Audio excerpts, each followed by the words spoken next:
남주혁 가담 카톡 감옥 존재, 또 다른 학폭 피해자 호소. 배우 남주혁이 가담한 카톡 감옥이 실제로 존재했고, 한 여성을 향해 함께 욕설을 거들며 방관자 이상의 역할을 한 것으로 확인됐다. 남주혁과 함께 수일고를 다녔던 여성반 A씨는 본지의 남주혁으로부터 일명 카톡지옥 위 피해를 당했다는 사실을 알려왔다.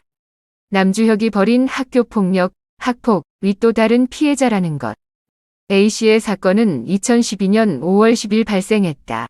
A씨와 남주혁 모두 고등학교 3학년 때의 일이다. A씨는 남주혁 무리들 중 한 명이 나를 싫어했고, 단지 그 이후로 여러 명이 나를 단톡방에 초대해 마치 조리돌림을 하듯 욕을 해댔다. 내가 누군가를 괴롭혔다는 주장은 거짓이라고 말했다.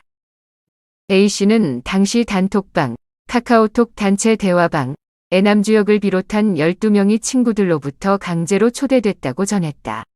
이후 이들은 A씨에게 일제히 성희롱, 외모비하, 성적비하 등이 담긴 말들을 쏟아낸 것으로 확인됐다. 본지가 입수한 단톡방 전문 자료에 따르면 이들은 돼지같이 못생긴 X 왜 나대고 다니느냐, X 이 무서워서 피하냐, 걸레 같은 X 나가라, 이 X 저 X 나가라고 해라 등 입에 담기 힘든 말들을 퍼부었다. 단톡방에 뒤늦게 등장한 남주혁도 A씨를 향한 험담을 직접 하며 이들의 대화를 거들었다. 남주혁이 주도해 해당 단톡방을 만든 것은 아니었지만 방관자 이상의 역할을 한 것이다. 카톡 감옥 가해자들, 언론과 인터뷰하며 뒤늦은 사과 시도.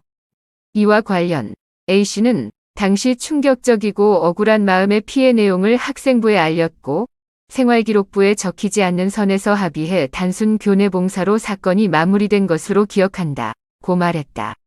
A씨는 당시 처분을 결정한 수일고 선생들의 이름을 정확하게 기억하고 있었다.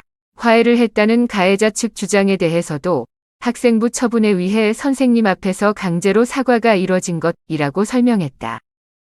남주혁으로부터 학폭을 당한 증언이 이어지고, 해당 사실이 기사화되자 당시 단톡방에 있던 남주혁의 친구들은 지인들에게 A씨를 찾아 재차 사과하겠다는 의사를 내비치기도 했다. 잇따른 폭로로 남주혁이 현재 곤혹스러워한다는 이유에서다. 하지만 A씨는 남주혁과 그의 친구들이 내게 사과하고 싶다는 의사를 전달받았으나 가해자들이 10년이 지나서야 사과하겠다는 것이 황당해 이를 거절했다. 가해자들이 인터뷰에 나서고 있는 상황도 말이 안 되고, 이들로부터 진정성 없는 사과를 받고 싶은 생각도 전혀 없다 고 말했다. 남주혁의 친구들이 사실과 다른 내용으로 인터뷰를 한 것에 대해서는 현재에도 이들은 2차 가해를 하고 있다며 피해를 호소했다. 한편 학폭예방단체 푸른나무재단, 청해단 최선희 본부장은 카톡 감옥은 흔히 일어나는 사이버 폭력의 전형적인 사례지만 남학생들이 여학생 한 명을 초대해 성희롱을 하는 것은 드문 일이라며, 이는 학폭과 별도로 성폭력으로 분류돼 조사를 받을 수 있고 더 엄중하게 처벌될 수 있다고 말했다.